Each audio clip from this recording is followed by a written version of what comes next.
ত্রিপুরার মুখ্যমন্ত্রী তথা টাউন বর্দোয়ারি কেন্দ্রের বিধায়ক অধ্যাপক ডক্টর মানিক সাহার নিজস্ব বিধায়ক তহবিল থেকে একটি অ্যাম্বুলেন্স প্রদান করলেন ত্রিনয়নী সামাজিক সংস্থাকে। রবিবার সবুজ পতাকায় নেড়ে এই অ্যাম্বুলেন্স পরিষেবার উদ্বোধন করেন মুখ্যমন্ত্রী শ্রী সাহা।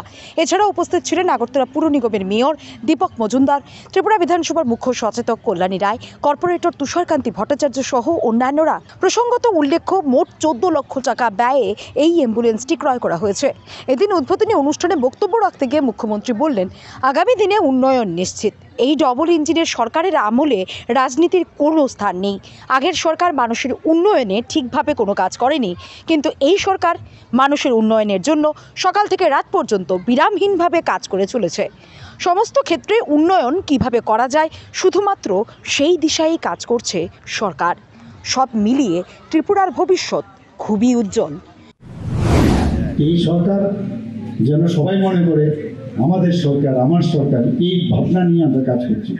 ডেভেলপমেন্ট তো নিশ্চিত, আগামী দিন নিশ্চিত কোনো রাজনীতির কোনো স্থান নেই আমাদের কাছে।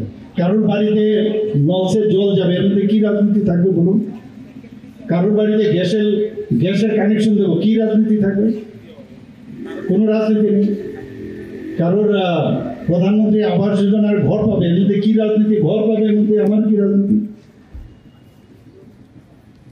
প্রধানমন্ত্রী কিষাণ সম্মান নিধি, আমার মধ্যে এটাতে কী রাজনীতি থাকবে? মানুষের আর্থসামাজিক যদি উন্নয়ন হয়, এর মধ্যে কী রাজনীতি থাকতে পারে? আগে তো এগুলো করা হয়নি ঠিকভাবে।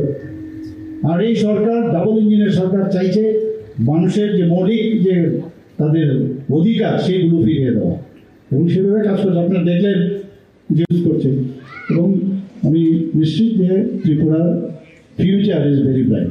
আমি এখানে আবার ত্রিনয়নী সামাজিক সংস্থাকে অ্যাম্বুলেন্স প্রদানের মাধ্যমে আবার আপনাদের সামনে মিলিত হয়েছি। এখানে আসার জন্য সবাইকে অসংখ্য ধন্যবাদ জানিয়ে